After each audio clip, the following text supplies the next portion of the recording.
Bedside Granny. When I just graduated, I met a girl of the same age with a particularly good personality. And we worked together in the same company and got along very well. She told me about what her sister had personally experienced.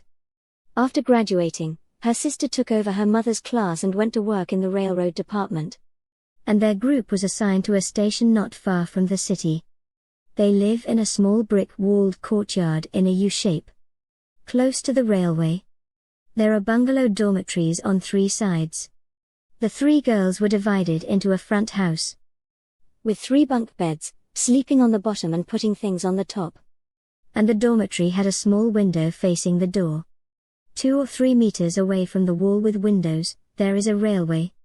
At night, the people in their dormitory put the washed sheets and quilt covers into the room and hung them on a clothesline in the middle, which just separated the bunk at the back. My colleague's sister slept in it, and because her view was blocked by the laundry, she couldn't see the beds of the other 2 roommates. That night, she slept until midnight and woke up with thirst. Because there was light outside the small window, she didn't turn on the bedside lamp, so she got up and reached for the water cup to drink. At this moment, she saw the roommate sleeping on the lower bunk diagonally opposite.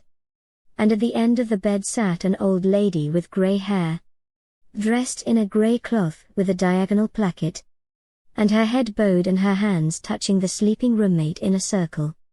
At that time, my colleague's sister thought it was very strange and thought, "When will my roommate's mother come?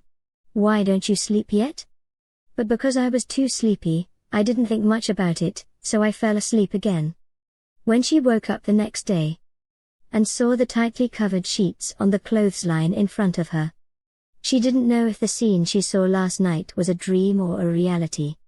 But I heard the roommate who had been touched say that I had a nightmare last night. And I couldn't shout, and I didn't sleep well. At that time, my colleague's sister didn't dare to say anything rashly. As a result, it was only after they went to work, that when it was not dark the afternoon before, an old lady who was picking up cinders in the neighborhood was hit by a train and died. And the body was carried to the corner of the wall by the workers on duty. And no one came to deal with and claim it all night. And on the other side of the wall was the dormitory of her colleague's sister. When a colleague's sister saw the old lady lying in the corner through the crowd of onlookers, she was shocked.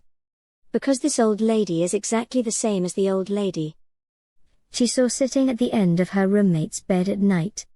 It was then that she trembled and told her roommate what she had seen that night. Although the 3 of them were quite scared, they all felt that it was just a dream. At night, they wrapped their shoes in newspaper and pressed them under their pillows. But that night, when they slept until midnight, they were awakened by the sound of the newspaper on the wall, and the sound of the lid of the water cup falling down as they walked around the room. Later, they packed up their clothes and took leave to go back to the city. Thanks for watching.